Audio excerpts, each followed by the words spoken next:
সেটা জিয়াউর রহমান নেতৃত্বে জিয়াউর রহমানের ঘোষণায় হিন্দু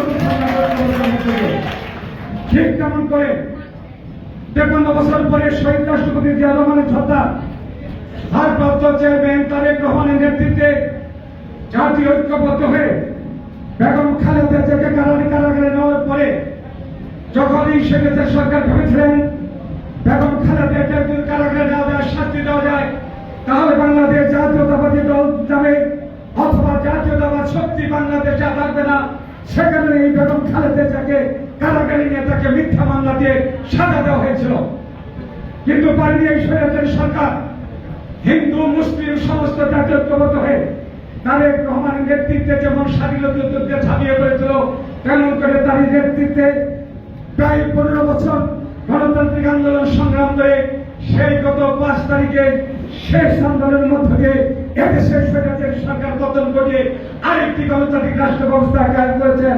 সেটা 5 তারিখে আমাদের চেয়ারম্যান তারেক রহমানের নেতৃত্বে এদেশের যুব সমাজ ছাত্র সমাজের নেতৃত্বে অর্জিত হয়েছে 52 বছর পরে আরেকটি স্বাধীনতা যুদ্ধের মতন।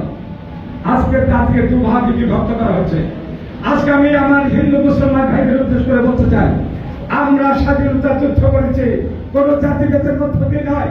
আমরা স্বাধীনতা যুদ্ধ করেছিলাম এক জাতি, বাংলাদেশি জাতি হিসেবে, বাঙালি হিসেবে আমরা স্বাধীনতা যুদ্ধ করে জাতিকে বাংলাদেশের রাষ্ট্র পেয়েছি।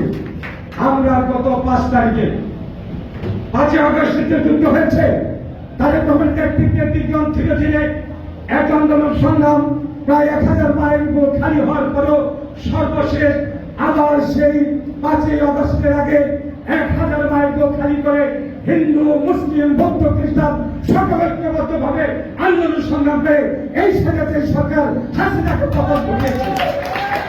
আজকে আবার বলতে চাই, এই শেখ হাসিনা এই আওয়ামী লীগের শেখ মুজিব জাতিকে দ্বিধা বিভক্ত করেছে, হিন্দু এবং মুসলমানকে দ্বিধা বিভক্ত করেছে।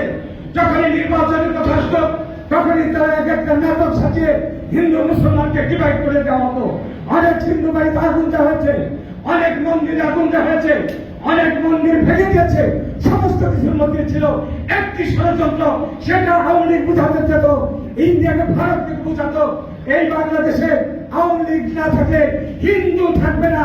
আমরা প্রমাণ করছি বিগত দিনে খালেদা জিয়া সরকার, বিগত দিনে জিয়াউর রহমানের সরকার প্রমাণ করেছে যতবার বিএনপি ক্ষমতা আসছে নিরপেক্ষভাবে সমস্ত রকম সাহায্য সহযোগিতা এবং এক জাতি হিসেবে জিয়াউর রহমান দেশকে চালিয়েছেন, এক জাতি হিসেবে বেগম খালেদা জিয়া দেশকে চালিয়েছেন। তাই আপনাদের প্রতি আমাদের আহ্বান থাকবেন, আগামী দিনে আমাদের ছাত্র জনতার রক্তের বিনিময়ে আমরা আরেকটি গণতন্ত্র রাষ্ট্র ব্যবস্থা পেয়েছি, আরেকটা নতুন স্বাধীনতা পেয়েছি।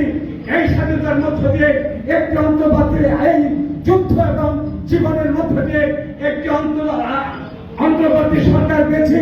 আমরা এই সরকারকে হিন্দু এবং মুসলমান সকলের অনুরোধ থাকবে, আমরা এই সরকারকে ঐক্যবদ্ধভাবে আমরা তাদেরকে সমস্ত রকম সাহায্য সহযোগিতা করতে চাই। এখানে কোন হিন্দু মুসলিম নয়, আমরা জাতীয়তাবাদীর প্রতি বিশ্বাস থেকে আগামী দিনে যে নির্বাচন হবে ওই নির্বাচনের মধ্যে দিয়ে একটি